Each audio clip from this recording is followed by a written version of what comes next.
E vai haver uma diferença entre José. Louvado seja o nome do Senhor. Egito aqui, louvado seja o nome do Senhor, é lugar de opressão. Egito aqui é simbolizado o mundo. Aleluia. Egito aqui é lugar de escravidão. José vai para o Egito, mas José não se parece com o Egito. A linguagem de José é diferente. O semblante de José é diferente. A sorte de José é diferente. Olha para o seu irmão e diga assim: você está no Egito, mas você não é do Egito.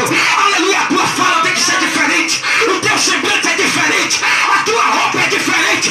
Já tem gente perguntando aí: quem é ele, quem é ela, da onde ele veio, onde é que ela mora. Eu estou vendo que ele é diferente das costume, é diferente, fala diferente, se veste diferente. Está no Egito, mas não é do Egito.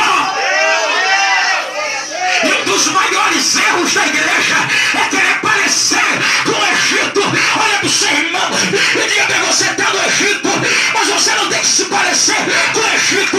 Você tem que se parecer com quem? Com Jesus, com o Rei da Glória, com Emanuel, o Cordeiro de Deus.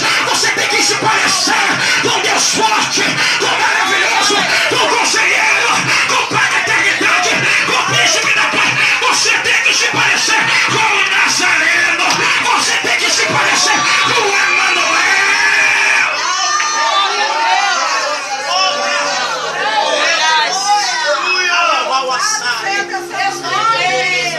Isso aqui é profético. Levante a mão porque eu vou entregar para você. Aleluia. Diga para o seu irmão: não queira parecer com o Egito, porque o objetivo do Egito é te escravizar, é oprimir a tua vida, é oprimir a tua alma.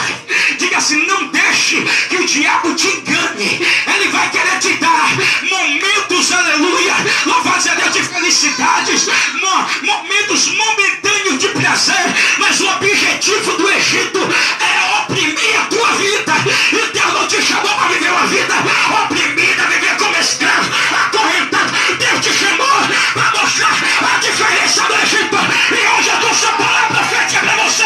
Você vai crescer dentro do Egito, dentro do Egito.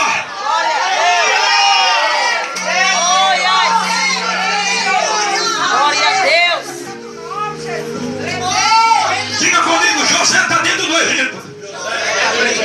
Tem gente, pastor Leomar, que pensa que precisa de 2, de 3. Se o irmão não for comigo, eu não vou. Se o irmão não fazer, eu não faço. Se o irmão não ir, eu não vou. Se o irmão não me ajudar, eu não vou. Pastor, eu não fui fazer a obra porque eu estava sozinho. Pastor, eu deixei de ir porque não tinha ninguém para ir comigo, pastor. Por isso eu não fui. Deixa eu dizer uma coisa: José, para prosperar